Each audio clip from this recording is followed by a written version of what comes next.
করেছে, তার নাম হলো 31st নাইট।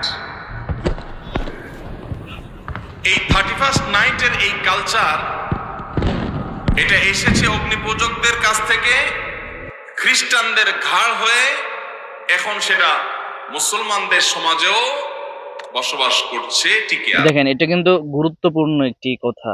এটা কিন্তু মুসলমানদের থেকে আসে নাই, বরং এটা আসছে এই জানুস থেকে আসছে জানুয়ারি।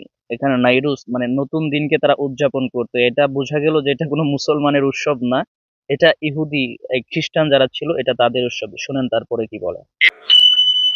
31st নাইটের যে কালচার এবং সংস্কৃতি, এই সংস্কৃতির মূল থিমটা হলো সেই অগ্নিপূজকদের থিম, অর্থাৎ বছরের প্রথম মুহূর্ত,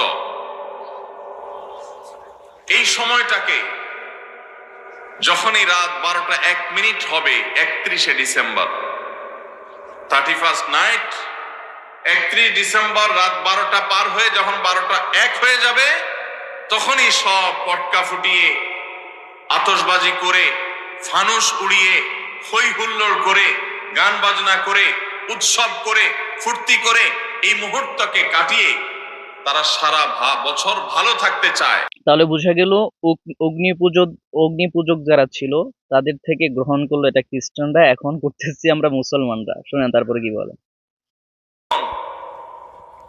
এবং আল্লাহ রাব্বুল আলামিনের এই নিয়ামত পেয়ে আল্লাহর শুকরিয়া আদায় করা, উপদেশ গ্রহণ করা, এগুলোকে এই দিন এবং রাত সময়ের পালাবদল এবং পরিবর্তনের কারণ হিসেবে আল্লাহ তাআলা উল্লেখ করেছে।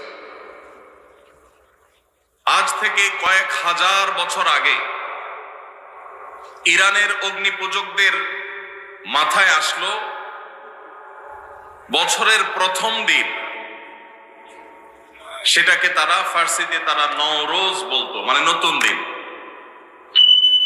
এই নওরোজ বা নাইরোজ, এই বছরের প্রথম দিনকে অগ্নিপূজকেরা, প্রকৃতি পূজারীরা, পেগানরা, তারা বিশেষভাবে পুজো অর্চনা এবং উৎসব হইহুল্লোড় করে কাটাতো।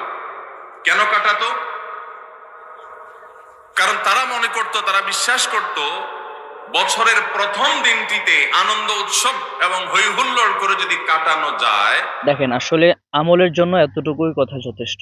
যদি মুসলমান হয়ে থাকি, এতটুকু কথাই আমাদের জন্য যথেষ্ট যে এটা আসছে অগ্নিপূজকদের থেকে, এবং তারপরে গ্রহণ করেছিল খ্রিস্টানরা, খ্রিস্টানদের থেকে এখন আমরা মুসলমানরা। আমাদের জন্য এতটুকুই যথেষ্ট। যদি আমরা মুসলমান হয়ে থাকি, তো আশা করবো ইনশাআল্লাহ এটাতে আর কেউ কোনোদিন যাবেন না ইনশাআল্লাহ।